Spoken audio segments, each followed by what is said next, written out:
Il y a Orano Sunshine, je voudrais te parler du poids de l'âme en fait. Euh, et là, je vais te parler en termes d'études, des choses que tu peux trouver vraiment sur Internet, où des scientifiques, des médecins ont fait des constatations, des analyses, des calculs.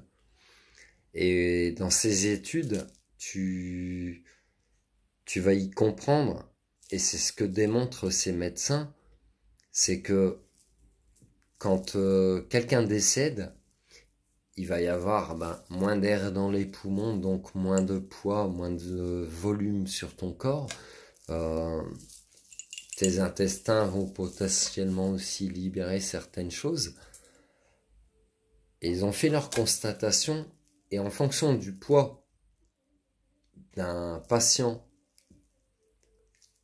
lors de son vivant et quelques heures après son décès, on va dire, ils ont calculé tout ça et ils se sont aperçus que tu pouvais avoir une différence de poids.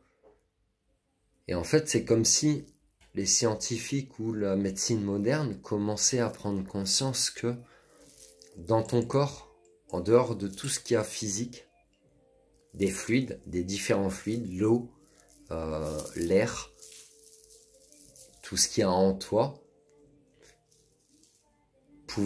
n'oublie pas que tes cellules sont composées à plus de 60%, je crois, d'eau.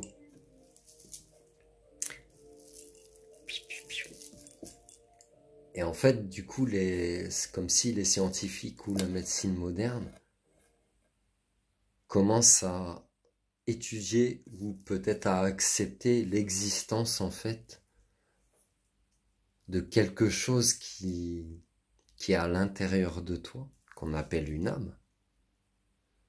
Bon, ils essayent de le quantifier, mais tu sais, une âme, c'est comme l'amour, c'est toujours inquantifiable.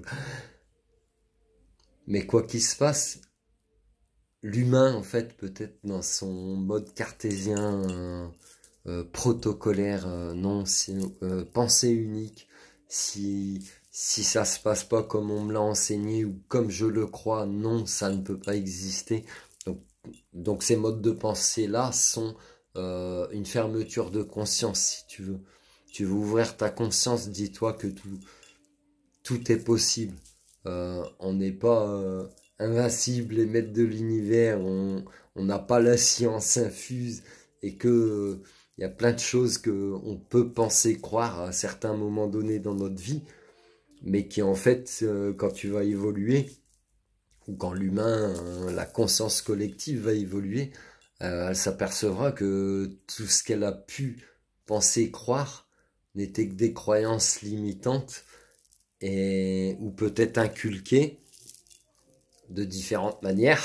On va pas rentrer dans les détails, mais du coup que ça limitait l'ouverture de conscience. Dis-toi juste que nothing is impossible en fait. Tout est possible et c'est juste à toi de open your mind. Open your mind.